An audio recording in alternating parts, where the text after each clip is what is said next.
Saudara, KPK menemukan anggaran pendidikan tinggi justru sebagian besar dilarikan ke perguruan tinggi milik instansi pemerintah dibanding perguruan tinggi negeri atau PTN. Deputi Pencegahan dan Monitoring KPK, Pahala Nainggolan menyebut anggaran yang disalurkan ke PTN cuma 7 triliun, sementara 32 triliun mengalir ke kampus yang dibentuk lembaga atau kementerian. KPK menemukan adanya sekolah kedinasan yang dibentuk kementerian atau lembaga, tapi lulusannya justru tidak jadi PNS. KPK meminta hal itu dievaluasi, termasuk tata kelola anggaran pendidikan tinggi yang berasal dari APBN. Ada yang dikelola oleh oleh kementerian lembaga, dan itu 32 triliun. Bandingin, jauh lebih gede ketimbang 7 triliun yang jadi bantuan operasional yang 30% dari biaya 10 juta lah kira-kira gitu.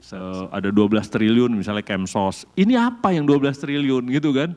Ternyata itu komponen PKH, komponen pendidikan buat bansos yang keluarga harapan. Ya ini dikoreksi dong, jangan ngambil yang kira-kira gitu ya. Atau ada lagi yang kementerian lembaga sebenarnya lulusannya bukan PNS. Lah ngapain dia selenggarain kalau bukan PNS sih, biarin aja diswastain gitu kan. Deputi Pencegahan dan Monitoring KPK, Pahala Nainggolan menyebut idealnya bantuan operasional perguruan tinggi negeri atau BOPTN sebesar 10 juta rupiah per mahasiswa. Tapi kini dipangkas jadi 3 juta rupiah per mahasiswa. Dampaknya kampus dipaksa mencari uang dan salah satunya dengan menaikkan uang kuliah tunggal atau UKT. Itu sebenarnya 10. Supaya jadi sarjana yang berkualitas, ya kan? Kalau 8 ya didiskon lah kualitasnya, tapi 10. Nah sekarang ini pemerintah memberi bantuan operasional tuh hanya 3. Itulah yang lewat seluruh PTN, yang PTN dikasih per siswa hanya 3. Yang 7 disuruh cari sendiri lewat orang tua, itulah UKT, itulah jalur mandiri, itulah bisnis PTN. Kita agak keberatan karena kita bilang begini, lu para rektor itu kan profesor, tuh akademisi, jangan suruh cari duit dong. Gitu kan, dia nggak sepintar, katakan kalau universitas di luar negeri kan ada unit bisnisnya yang bukan profesor gitu ya, emang utilisasi. Tapi akibat yang 7 inilah keluar kasus jalur mandiri, keluar kasus UKT dinaikin dikit, ribut gitu ya.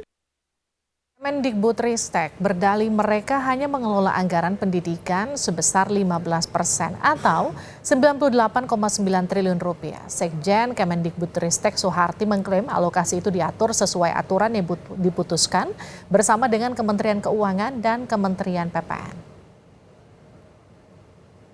Memiliki peran dalam pengambilan keputusan terkait dengan alokasi anggaran karena sesuai dengan PP nomor 17 tahun 2017 yang mempunyai kewenangan untuk perencanaan dan penganggaran adalah Kementerian PPN dan Kementerian Keuangan. Pemerintah telah menetapkan 20% APBN dialokasikan untuk anggaran pendidikan. Merujuk pada APBN 2024, anggaran pendidikan di Indonesia 665,02 triliun rupiah. Namun dari 665 triliun rupiah anggaran pendidikan, porsi terbesar senilai 346,5 triliun justru digunakan untuk transfer ke daerah.